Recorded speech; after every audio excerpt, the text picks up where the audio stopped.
These cameras are recording 24 hours a day, 7 days a week. And the better quality of the camera, the clearer the close-up. In the city, you can call for an Uber driver at the push of a button. But CCPD says you'll be getting into that car at your own risk. Customers say they're driving from Corpus Christi all the way to Portland for things even as simple as a glass of sweet tea with their meal. Let's check in with Miranda, Leah.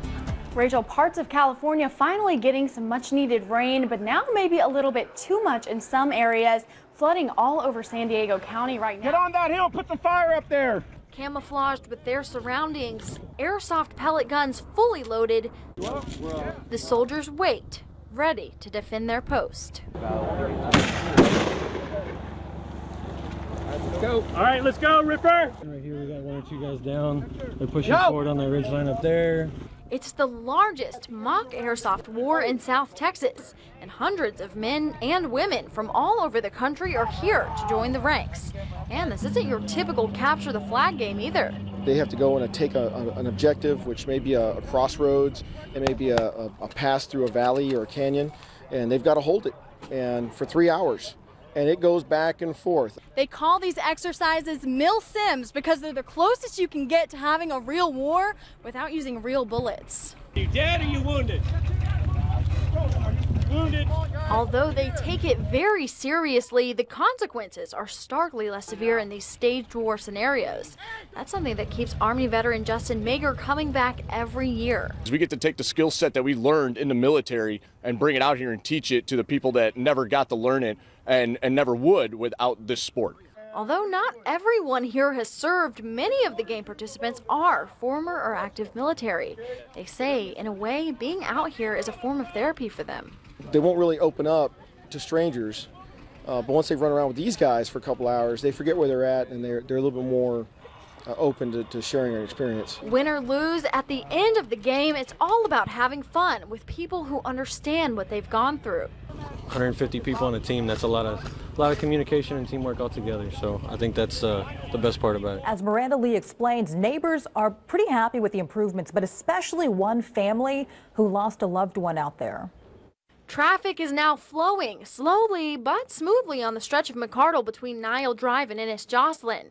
Even though the project still has at least a year until completion, it's a new break in the construction that has residents that live on that road very relieved. It's going to make my commute a lot easier. We do bike riding and stuff, so it's good. They did a really good job. They did awesome. But no one is more grateful for the renovations than the ENCINIA family. Back in 2012, 24-year-old Kimberly ENCINIA was killed by a hit-and-run driver while walking down MCARDLE. When her mother heard the road was open again, she took a drive to see the improvements for herself.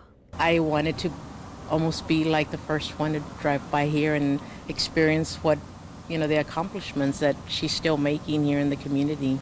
When the accident happened, this stretch of road was narrow and didn't have any sidewalks. Now the project is well on its way to make the road safer for drivers and for pedestrians. The first thing I saw was the sidewalks, and I told her, I said, look, baby. The family says the construction is, in a way, motivation to keep going. As of today, Kimberly's death remains unsolved. She would want us to stay strong and, just keep pursuing life and in Christ. The ENCINIA family hopes that this new wave of traffic on MCARDLE will bring new answers into Kimberly's death. Every time they drive by here, they will think of her, and maybe one day they'll find it in the heart to call in. Miranda Lee, KRIS 6 News. What's happening now? Good morning, Miranda. Good morning, Rachel. Crews are searching for survivors after a deadly avalanche in western Colombia that swept away entire houses as people slept.